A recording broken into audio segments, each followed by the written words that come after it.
আসসালামু আলাইকুম। ফাতেমা এগ্রো ফার্মের নতুন আরেকটি ভিডিওতে আপনাদেরকে স্বাগতম। আজকে আমরা কথা বলবো আমি এই লেয়ার মুরগিগুলারে কিভাবে বড় করছি, কোন দিন কয়টা ভ্যাকসিন দিছি, ভ্যাকসিনের দিন তারিখ এবং কি ভ্যাকসিনগুলো কিভাবে দিছি এবং কি মেডিসিন খাওয়াইছি। তো সম্পূর্ণ ভিডিওটা দেখলে আশা করি যে এই বিষয়গুলো জানতে পারবেন। আপনারা আসলে করেন কি ভিডিওর অল্প একটু দেখে পরে চলে যান, সেক্ষেত্রে আপনাদেরকে বারবার 101টা ভিডিও দেখতে হয়। আপনি যখন একটা ভিডিও সম্পূর্ণ এ টু জেড প্রথম থেকে লাস্ট পর্যন্ত দেখবেন, আপনি সুন্দর একটা ধারণা পেয়ে যাবেন। তারপরে হচ্ছে আপনার আর কোনো ভিডিও দেখতে হবে না। যে বিষয়টার উপরে জানতে চাচ্ছেন সেই বিষয়টা আপনার জানা হয়ে গেল। তো চলুন এবার কাজের কথা আসি। ভিডিওটা মূলত একটু বড় হইতে পারে, তবে আমি চেষ্টা করব বিস্তারিত বুঝাইয়া বলার জন্য।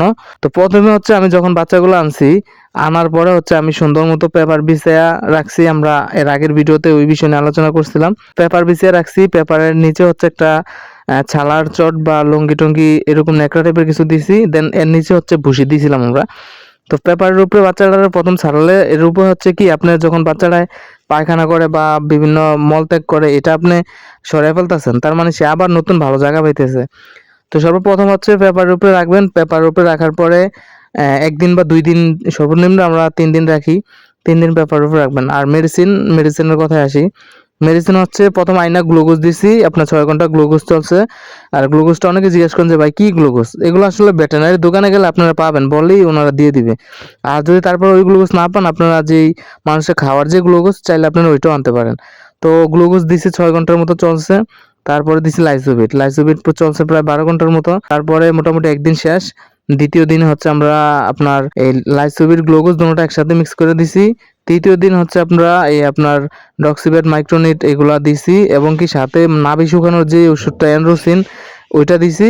তারপরে চতুর্থ দিন এই সেম ওষুধটাই চলছে চতুর্থ দিন পর্যন্ত। আর পঞ্চম দিনে হচ্ছে আমরা এই আপনার একটু সাদা পানি দিছি, যেহেতু আমরা 6 দিনের দিন ভ্যাকসিন করব। তো সেজন্য আমরা 5 দিনের দিন সাদা পানি দিছি, 6 দিনের দিন ভ্যাকসিন করছি বিসিআরডিবিটা, যেটা আপনার আমরা হচ্ছে মূলত 1 ফোঁটা খাওয়াই দিছি, 1 ফোঁটা চোখে দিয়ে দিছি। যাদের কম মুরগি তারা আসলে এভাবে করতে পারে, আর যাদের বেশি মুরগি তারা হয়তো পানির সাথে খাওয়াই দিলে দিতে পারে, ওইটা আর কি দেওয়া যায়, সমস্যা নাই।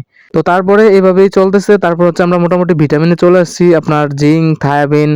আসলে সব মুরগির ক্ষেত্রে একই রকম কোয়ালিটি বা যে কোনো কিছু একই রকম। আপনার মূলত শুধু জানাটা হচ্ছে বিষয়। আপনি জানলেন যখন আপনার যে কোনো একটা মুরগি ব্রিডিং করতে পারেন, তখন আপনি সব মুরগি বাচ্চাই ব্রিডিং করতে পারবেন। তো আসলে ভ্যাকসিনগুলো সময়মতো দিবেন আর ভিটামিন একটু ঠিকমতো খাওয়াবেন। আপনার মুরগি আশা করি সুস্থ থাকবে, বাচ্চাগুলো সুন্দর খুব অ্যাক্টিভ থাকবে। দেখেন আমার বাচ্চাগুলো এখন মোটামুটি বড় হয়ে গেছে, 15 দিন হয়ে গেছে। তো এর মাঝখানে আমরা ভ্যাকসিন দিয়েছি হচ্ছে 7 দিনে একটা, আর হচ্ছে 12 দিনে গাম্বুরু দিছি, দেন আবার 18 দিনের দিন আবার গাম্বুরু দিব। তো ইনশাল্লাহ পরবর্তী ভিডিওতে আমরা আপডেট জানাবো যে কি অবস্থা এগুলার। আর এগুলা অবশ্যই বিক্রি হবে, যদি কেউ নিতে চান চাঁদপুর মতলব বা এই আশেপাশে কুমিল্লার এই সাইডে, তাহলে